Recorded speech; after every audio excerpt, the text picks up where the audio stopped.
I've been a little apologetic about talking about the mythological framework of the Yoga Vasistha. I'm well aware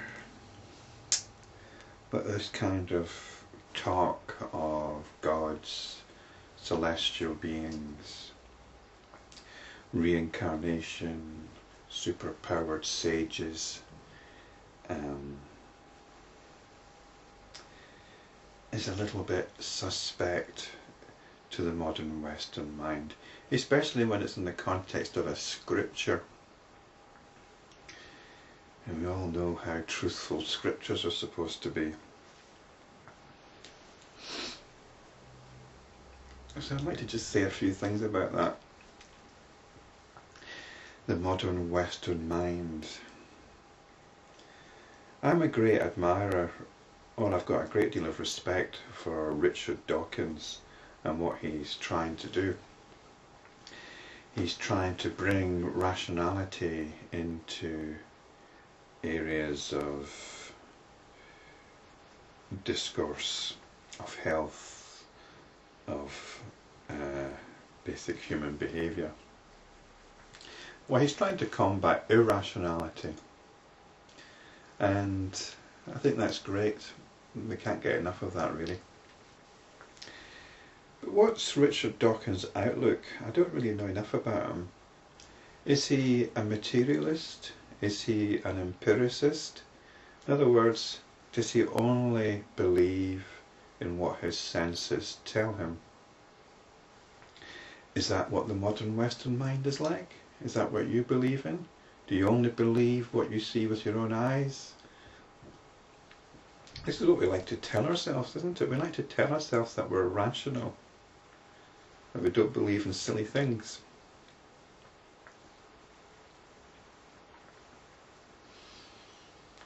But what about art? Where does art come into it?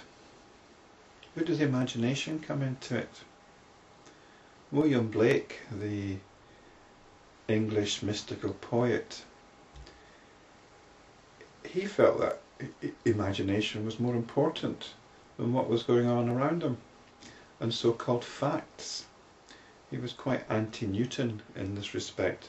He saw Isaac Newton, the great physicist, as representing rationality. Now I think we need rationality. We need it in communication, we need it in politics, we need it in science. But not at the expense of imagination. Politics, science, and so on also need imagination. And we don't want to lose that emphasis on imagination. So let's just enjoy the imagination. Let's not be concerned about whether gods exist, whether celestial beings exist or not, whether they're true or not.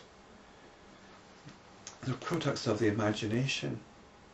We don't need to believe in them. Let's just enjoy them for being products of the imagination. Personally, I'm inclined to believe in celestial beings. It seems to me a perfectly rational point of view.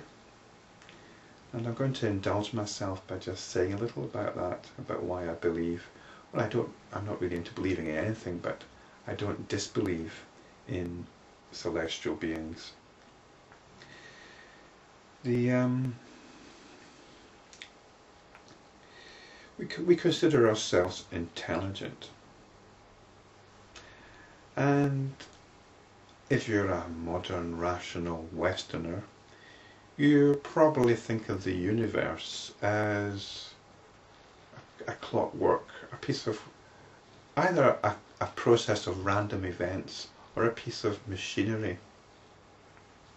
It's a very outmoded point of view, actually, even from a scientific perspective. Seeing the universe in mechanistic terms, it's very outmoded.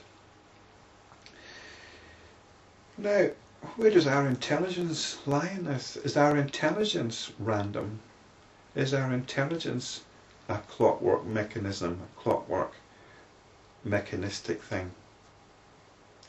Because our intelligence arose in the universe. we could say that the universe gave rise to our intelligence.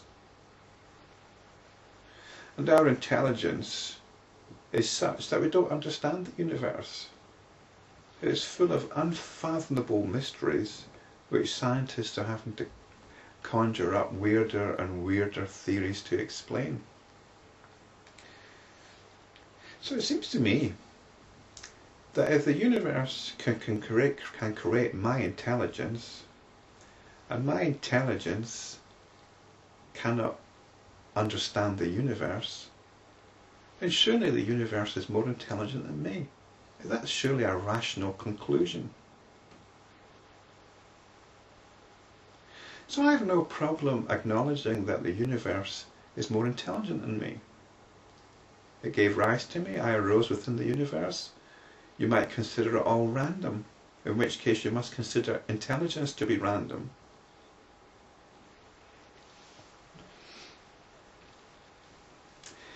Now, if the universe is intelligent, then why can there not be beings in between my intelligence and the unfathomable intelligence of the universe?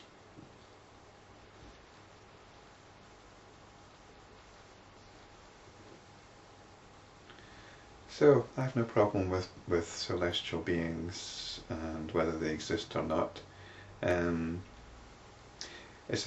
For me, acknowledging the possibility of celestial beings is incredibly enriching. It's a way of relating to the universe rather than the rather bleak mechanistic view which we somehow think it's rational to subscribe to. It's neither rational nor in keeping with modern scientific understanding.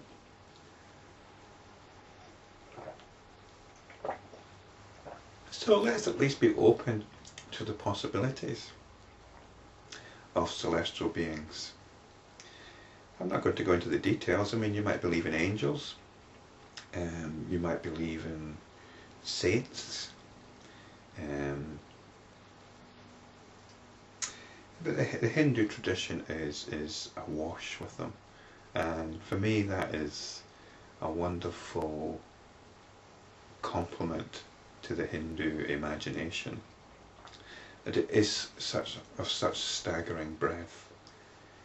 So let's just enjoy the imagination.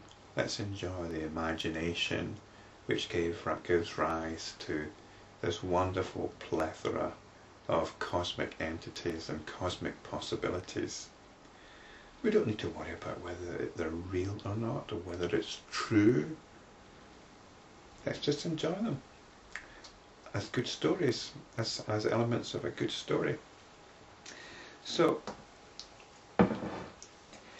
I shall no longer feel apologetic for talking about gods, superpowered sages, past lives, or anything like that. And neither am I insisting on the reality of these things. I'm just going to put them across as possibilities.